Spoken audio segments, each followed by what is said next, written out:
సముద్రం విశాలం. అది భయాన్ని పంచుతుంది, అది శక్తిని చూపిస్తుంది, అది మన సహనాన్ని పరీక్షిస్తుంది. అలాంటి సముద్రాన్ని జయించడానికి ఖడ్గాలు అవసరం లేదు, బాణాలు అవసరం లేదు. అవసరమయ్యేది ఒక్కటే, శ్రమ. ఎత్తైన అలలు, బలమైన గాలులు, చెమట చుక్కలే అతని కవచం. అనుభవమే అతని మార్గదర్శకం. సముద్రం గర్జించినా తన మనస్సు నిశ్చలంగా ఉంచి జీవితాన్ని నిలబెట్టి ఆహారాన్ని మన తీరాలకు చేరుస్తాడు. ఇది కేవలం సముద్రాన్ని జయించిన కథ కాదు, శ్రమతో భయాన్ని జయించిన కథ. శ్రమే నిజమైన ఆయుధం. ఒక్క నిమిషం. ఎర్ర సముద్రం వాళ్ళతో జాగ్రత్త. ఎవరి కథ? సానా పెద్ద కథ సామి. రక్తంతో సంద్రమే ఇరుపెక్కిన కథ. పడి పడి లేచే సముద్రం మీద పడకుండా నిలబడిన వాడి కథ. మా దేవర కథ.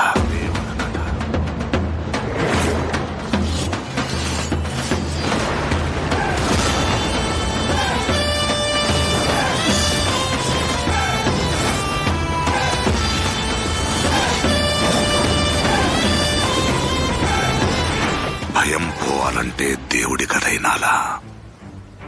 భయం అంటే ఏంటో తెలియాలంటే దేవర కథైనాలా?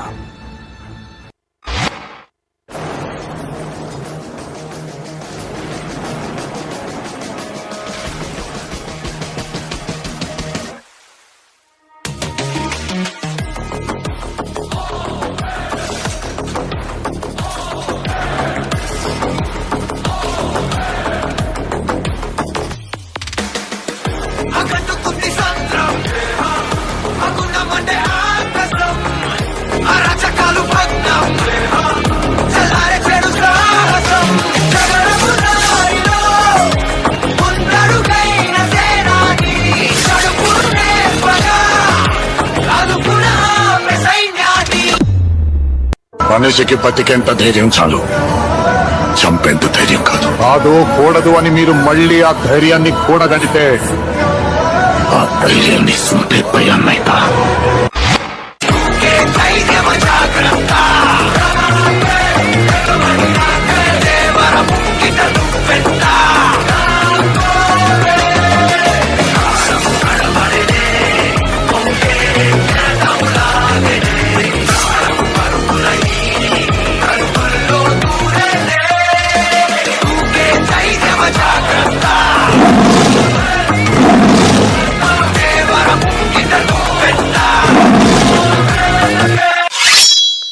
నేనిదంతా చేసింది మన మంచికే.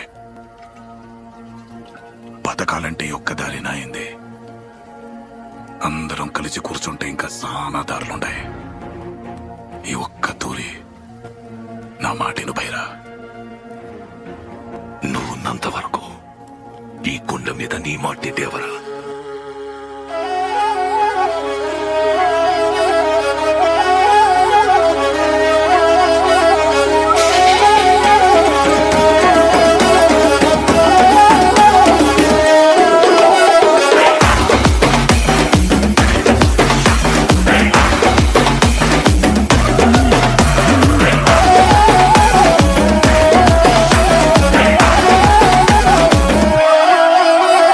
You're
చేపల్ని కంటే కత్తుల్ని నెత్తుర్ని ఎక్కువ చూసి ఉండాలి.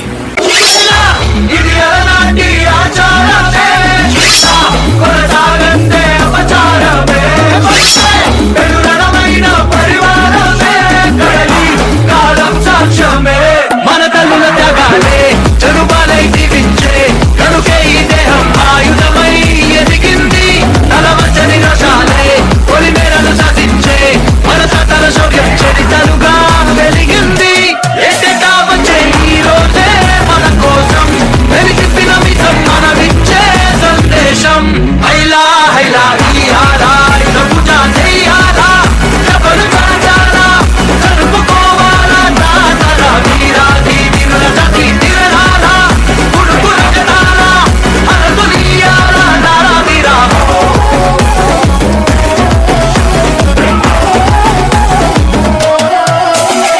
జగతి సత్రం ఎగిసి పడే ఇద్దరి ఎత్తిని పడే హోరు రణధీరుల పండగ నేడు.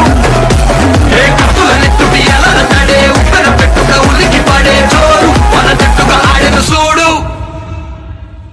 ధైర్యం ఎక్కువై తప్పుడు పనులు చేస్తున్నా మనోళ్లే కదా మాట చెప్తే మారతారనుకున్నా. కానీ భయం అంటే ఏంటో తెలియని మురుగాలుగా మారిపోయారని అర్థమై ఉంటది. మీ కళ్ళ ముందుంటే భగవంతుడికి భూతానికి కూడా భయపడరు. అందుకే ఈ రోజు నుంచి ఆళ్ల లెక్క మీ నుంచి దూరంగా వెళ్ళిపోయి కానరాని భయాన్నైతా. భయం మరిచి ఎప్పుడైనా తప్పుడు పని కోసం సంద్రం ఎక్కితే ఆ సంద్రం ఒడ్డున ఎట్టా పండ పెడతా.